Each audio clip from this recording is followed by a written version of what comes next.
Perfect games don't come around often, but when they do, you feel it right away. Gameplay feels great, and it's easy to lose hours without even noticing. Here are the top 20 perfect games you simply must play. Silent Hill 2 Remake is one of those games that absolutely deserves to be played, even if you already know the original. The story follows James Sunderland, returning to the fog-covered town of Silent Hill after receiving a letter from his wife, who's been dead for years. One of the biggest updates is how the game plays. Instead of the fixed camera angles from the old version, you now move through the world with an over-the-shoulder perspective that makes exploration and combat feel way more immersive. Combat itself has been reworked too. James can dodge, aim down sights, and switch between melee weapons and firearms on the fly, with timing and positioning actually mattering in enemy encounters. Whether you're a longtime fan or new to the series, Silent Hill 2 Remake is a must-play that shows how classic horror can be updated without losing what made it great. I know what you are.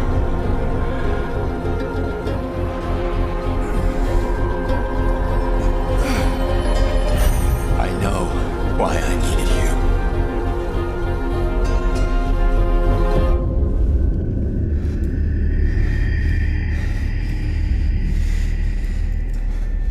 But it's all over now.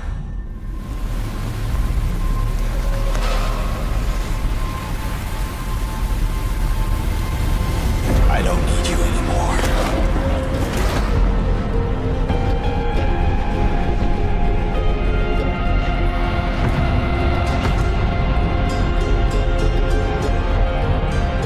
I'm ready.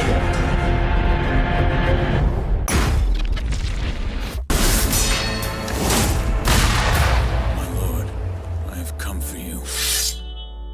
So the noble shinobi stands in our way.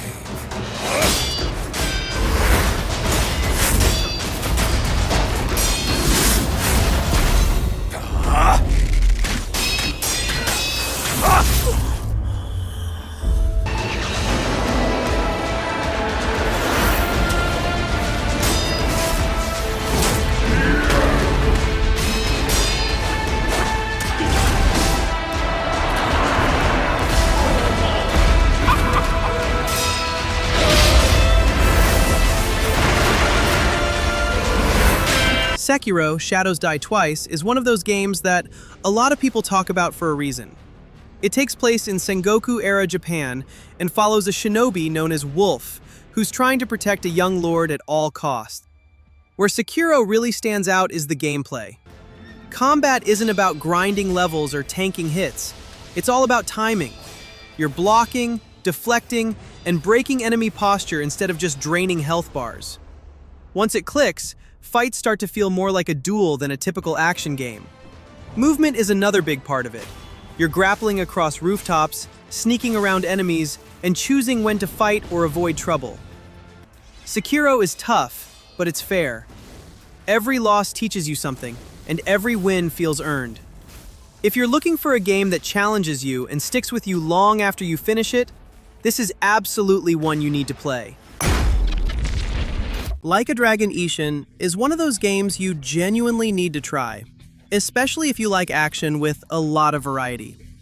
It's a remake of a game that was originally Japan only, now fully localized and expanded for modern platforms, and it takes the Like a Dragon series into a whole new historical setting. You've got 4 distinct combat styles: Swordsman, Gunman, Brawler, and Wild Dancer, each with unique moves and combos you'll want to master. Add in the Trooper card system, where special cards give temporary buffs or crazy abilities. The game is packed with side content and mini-games, everything from helping townsfolk to classic series staples like karaoke. So it always feels like there's something fun to jump into between main missions. Whether you're a longtime fan or new to the series, this is a game that belongs on your must-play list.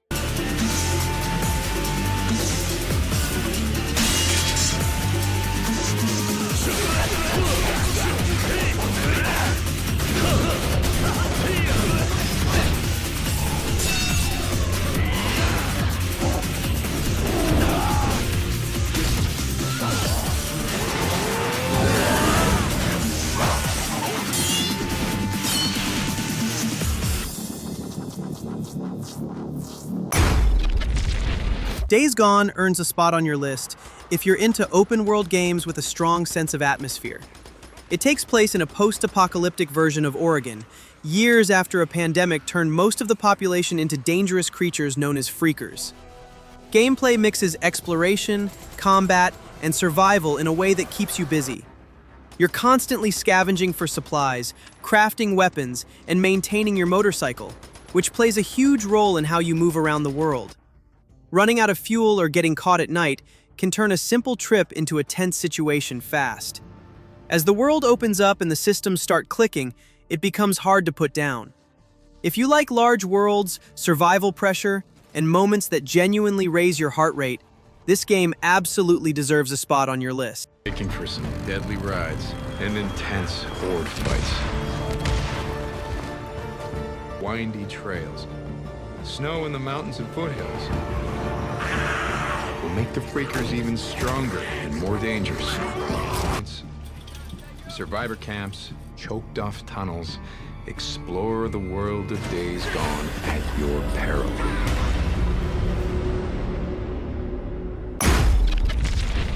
You're next! I'll rip your head off! There are consequences to killing a god! Why? How do you know? How do you know? Power of this weapon, any weapon, comes from here. But only when tempered by this. By the discipline, the self-control of the one who wields it.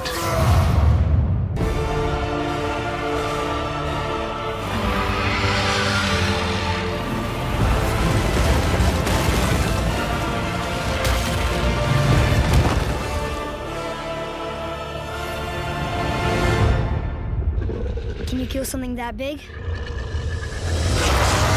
God of War feels like a fresh start for the series, even if you've never touched the older games. This time, the focus isn't just on gods and monsters, but on a father trying to guide his son through a dangerous world. That shift alone makes the story easier to connect with right from the beginning. The gameplay is where it really pulls you in. Combat feels weighty and controlled, especially with the Leviathan axe. Every hit matters, and fights reward good timing and smart positioning instead of button mashing. As you unlock new abilities and gear, combat keeps evolving without getting overwhelming. Exploration adds another layer to the experience. The world opens up gradually, with side quests and hidden areas. God of War earns its place because it gets so many things right at once. Strong combat and a world that's fun to explore all come together into an experience that's hard to forget. Stalker 2 is the kind of game that pulls you in by making the world feel genuinely dangerous. You're exploring the Chernobyl exclusion zone, and nothing here feels safe. The game drops you into a huge open world where every step feels risky, and you're constantly paying attention to your surroundings. Gameplay is all about survival and choice. You're scavenging for supplies, managing radiation, watching your stamina, and deciding when a fight is actually worth it. Gunfights are tense and grounded. What really sets it apart is how the world reacts to you. Your decisions affect the story, the factions you deal with, and how events play out later. You're not just following a straight path, you're shaping your own experience through exploration, choices, and sometimes mistakes. Stalker 2 is absolutely a game you need to experience. And who the fuck are you? And what do we have a decade later? The Zone, in our image, after our lifetime.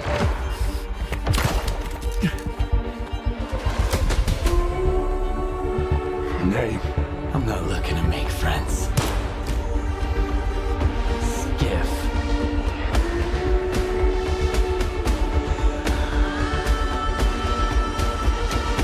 And if we do nothing, houses on the mainland will continue to burn and collapse.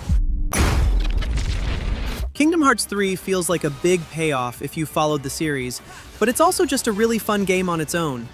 The story brings Sora, Donald, and Goofy back together as they travel through a bunch of Disney and Pixar worlds, trying to stop things from falling apart. It's colorful and very much Kingdom Hearts. Gameplay is fast and flashy without being complicated. Combat is all about combos and switching keyblades on the fly. Each keyblade feels different, and unlocking new forms keeps fights from getting repetitive. On top of that, every world has its own gameplay twists, so you're not doing the same thing over and over. Exploring the worlds is a big part of the fun. Whether you're running around as a toy or just messing around with side activities, there's always something happening. It's easy to get distracted and spend way more time in each world than you planned.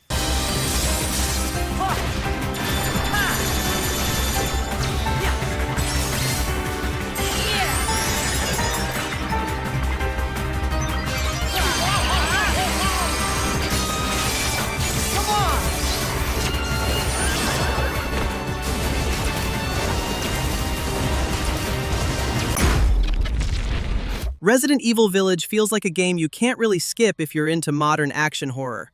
It picks up after Resident Evil 7 and follows Ethan Winters as he ends up in a strange European village where absolutely nothing feels normal. Gameplay is a strong mix of horror and action.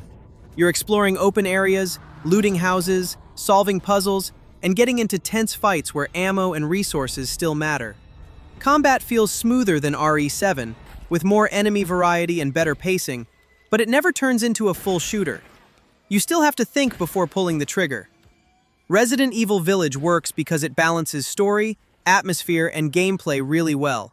It's tense without being exhausting, fun without losing its horror edge, and easily earns its place as a game you simply have to play. Oh no, they're coming. Who is? What the hell was that? Stop shouting. You'll draw the monsters. Tell me, what is going on around here? It doesn't make any sense. Mother Miranda has always protected us. You escaped my little brother's idiot games, did you? Let's see how special you are. Is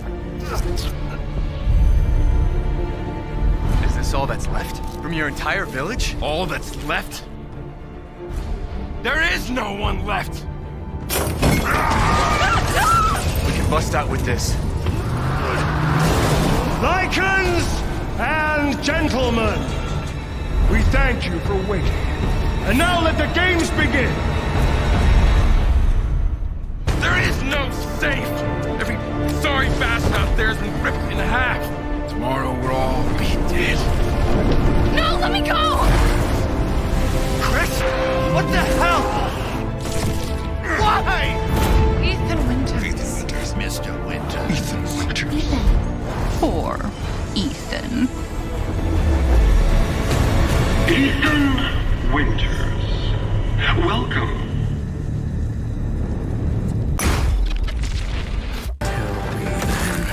Is my kind destined for extermination? You're driven by greed, not destiny. So this is the face of the destined one. It will fit me just as well. Bathed in blood, yet preaching peace. Oh, you immortals, pray enlighten me. What justifies your superiority?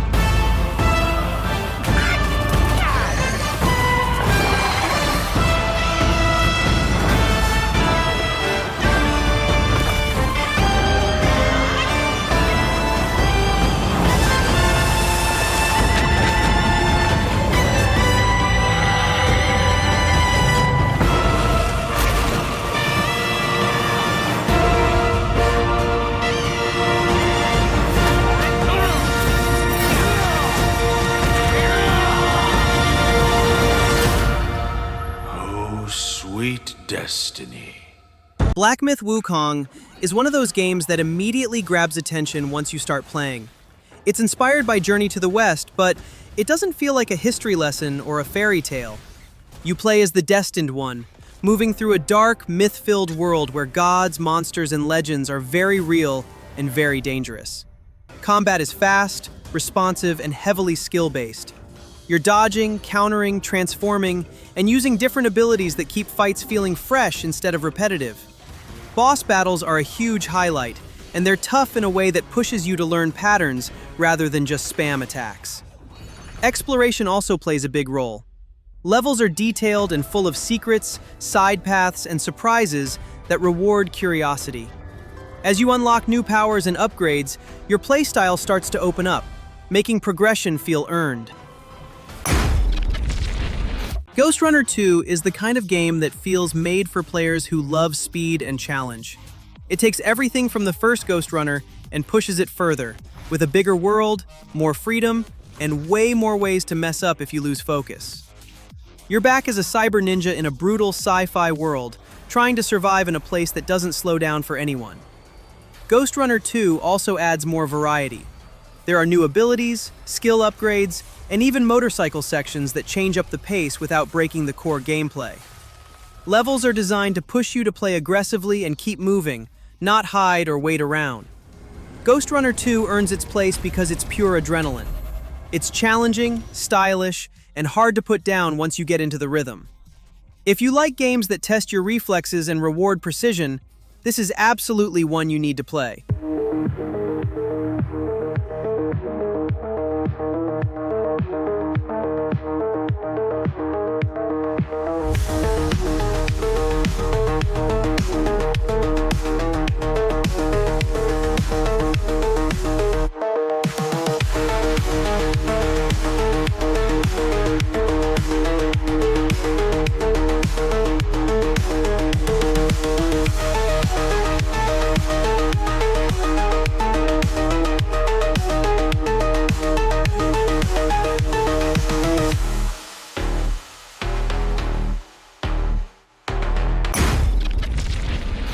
Remnant 2 is the kind of game that slowly hooks you without you even realizing it.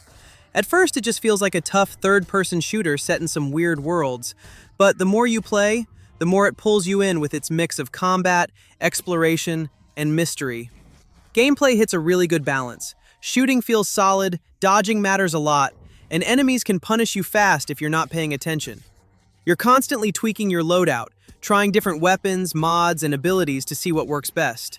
Small changes can make a big difference, and that experimentation keeps things interesting.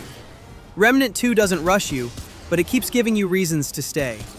One more boss, one more upgrade, one more run. Before you know it, you've been playing way longer than you planned, and that's exactly why it earns a spot on a must-play list. Fight it. Accept your true fate, traveler.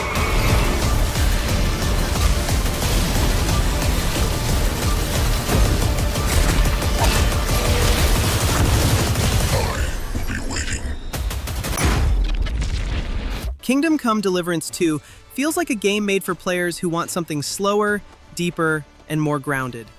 It continues Henry's story in medieval Bohemia, picking up after the chaos of the first game. There's no fantasy magic here, just politics, war, and people trying to survive in a rough time. Gameplay leans hard into realism.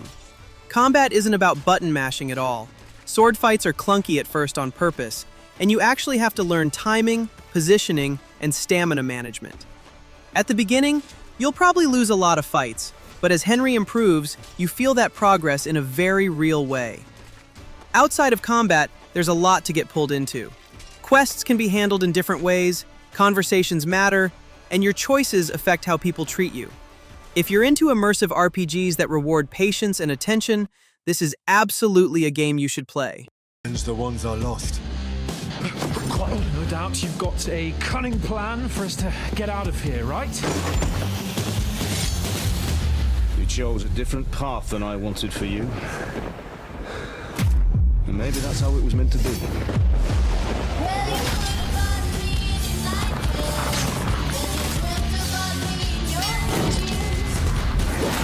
But once you've chosen the path of adventure, you have to fight. Vampyr is a game that sticks with you because of the choices it keeps putting in front of you. It's set in London during the 1918 flu pandemic, and you play as a doctor who suddenly becomes a vampire. Gameplay mixes combat, exploration, and dialogue in a way that feels pretty unique. Fighting isn't super fast or flashy, but it's tense. You're managing stamina, abilities, and positioning, and encounters can go bad quickly if you're careless. The real hook, though, is how progression works. The strongest upgrades come from feeding on NPCs, but doing that can permanently change the world and the story. Vampyr earns its place because it doesn't just test your combat skills, it tests your morals. If you like story-driven games where your choices actually matter and the atmosphere does a lot of the work, this is definitely one you shouldn't skip. Very streets of London become a mausoleum. The previous symptoms leading up to this attack were the same, indistinguishable from the epidemic. No, there was something more vile in these reactions, something primitive. Are you all right, Doctor? I can't see. Over there! It ain't human! Kill it! Where is the monster hiding? It's still in England, isn't it? Take your place among the bearers of the lance. One of us! One of us! I shall return as your judge and jury. The God of Priwen has called for a second great hunt of our kind. And they will stop at nothing to eliminate us. You believe you're just fighting a disease, but it's you, the disease, Jonathan, you!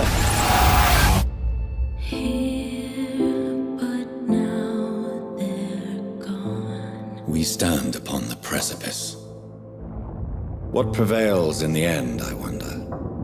The desire for blood, or to be of service to man? Kena: Bridge of Spirits is the kind of game that looks cute at first, then surprises you with how deep it actually is. The world is full of color and calm moments, yet the story underneath deals with loss, grief, and helping spirits move on, which gives the game more emotional weight than you might expect. Gameplay feels smooth and approachable, but it still has some bite. Combat blends staff attacks, bow shots, and abilities you unlock over time. The little rot companions aren't just there to be adorable either. They help in combat, puzzles, and exploration, which makes progression feel rewarding. Exploration is a big part of the experience. You're solving light puzzles, finding collectibles, and slowly restoring corrupted areas back to life. It's relaxing at times, but there's always a sense that something sad or unresolved is hiding underneath the beauty.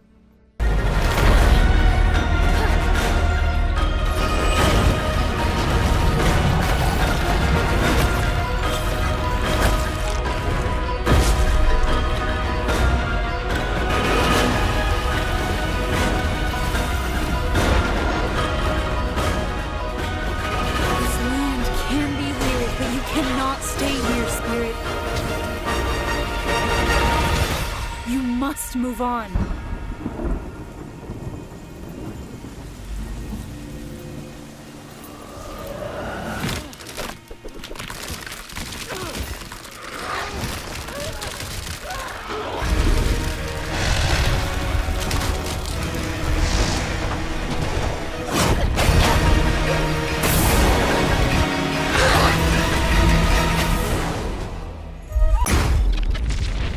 Elden Ring is the kind of game that completely takes over your time once it clicks. From the moment you step into the lands between, it's clear this isn't about following a straight path. It's about getting lost, experimenting, and figuring things out on your own. Gameplay builds on the Souls formula, but opens it up in a big way. Combat is still challenging and punishing, but now you have more freedom. You can explore somewhere else if a boss feels impossible, level up in different ways, or change your build to suit your playstyle. Fighting, dodging, magic, and timing all matter, but how you approach problems is totally up to you. Elden Ring earns its place because it respects the player. It's tough, and incredibly rewarding once things start to make sense. If you enjoy games that challenge you while giving you total freedom, this is one experience you really shouldn't miss.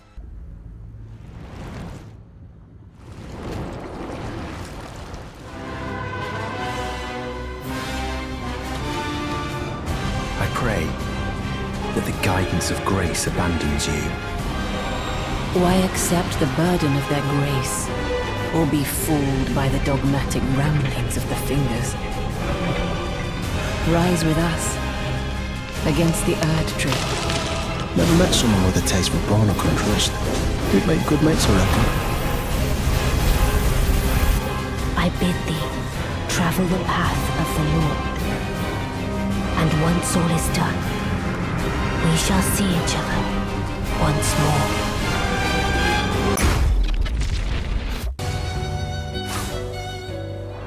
You're not the puppet I was expecting. Who are you? heard she was looking for someone. Legendary. She stepped up only because no one else could. Too many stalkers were lost to that evil.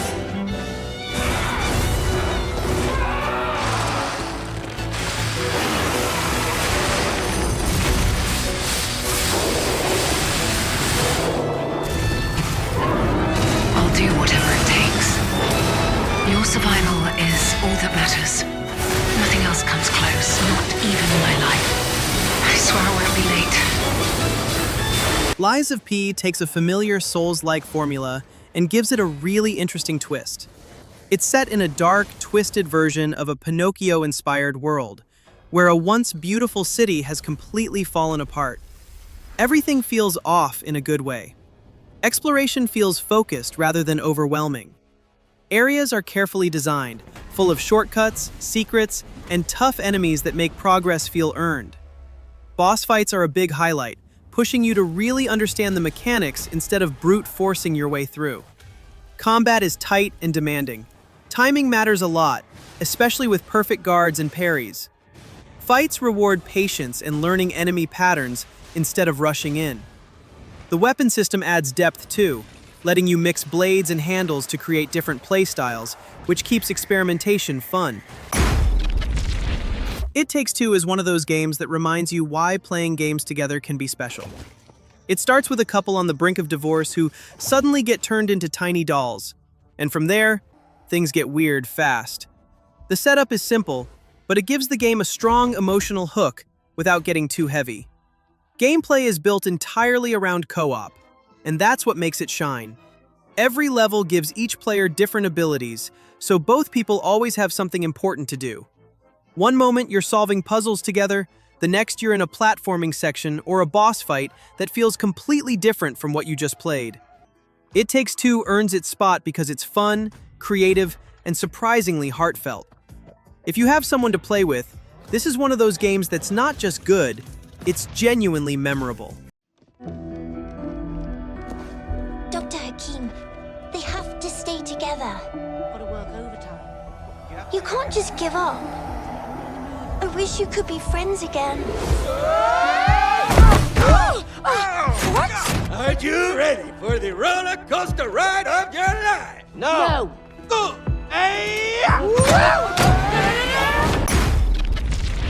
The Witcher 3 is the kind of game that pulls you in and doesn't let go. It drops you into a massive fantasy world that feels alive, messy, and full of problems that don't have easy answers.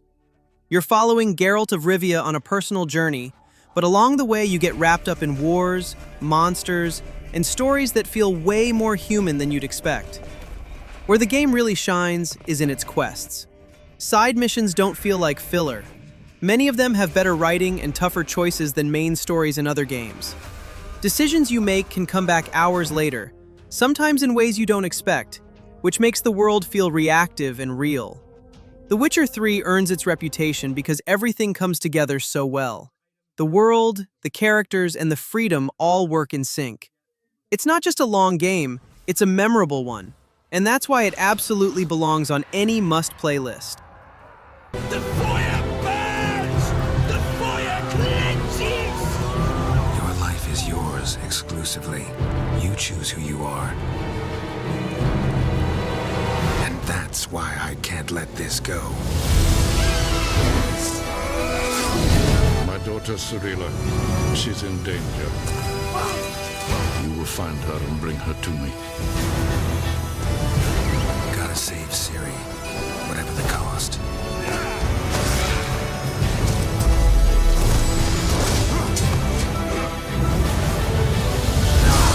The Wild Hunt tracked them down and found them there.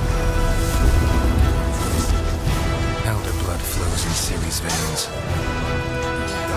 which is why the Wild Hunt wants to capture her. This is the end, Geralt.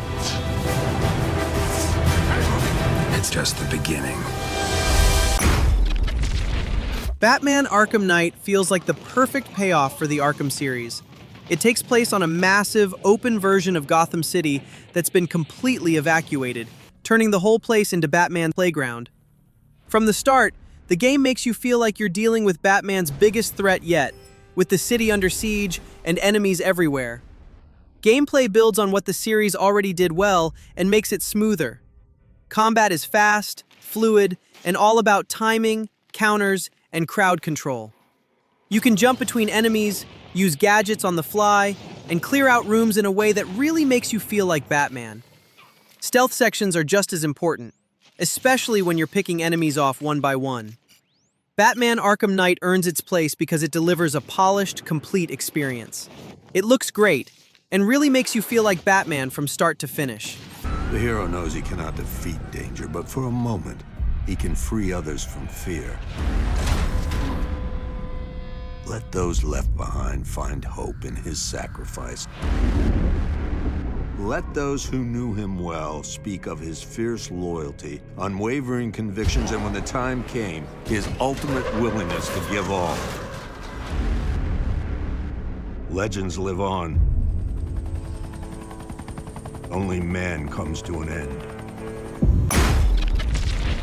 Baldur's Gate 3 deserves the #1 spot with no question. This is the kind of game that shows how far RPGs can really go when developers fully commit. From the start, it drops you into a dangerous fantasy world and then completely steps back, letting you decide how everything plays out.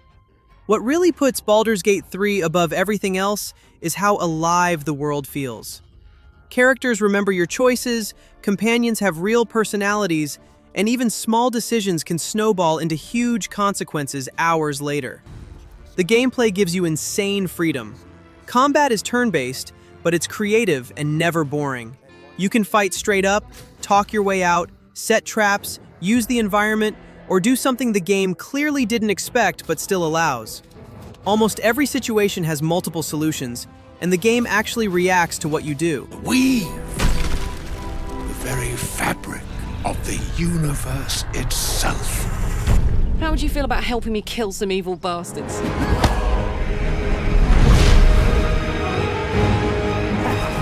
It blesses me this day. Together, we might survive. I'll enjoy watching you try. In mere moments, all that you have dreaded. Bow before me. Bow before the absolute. Bow!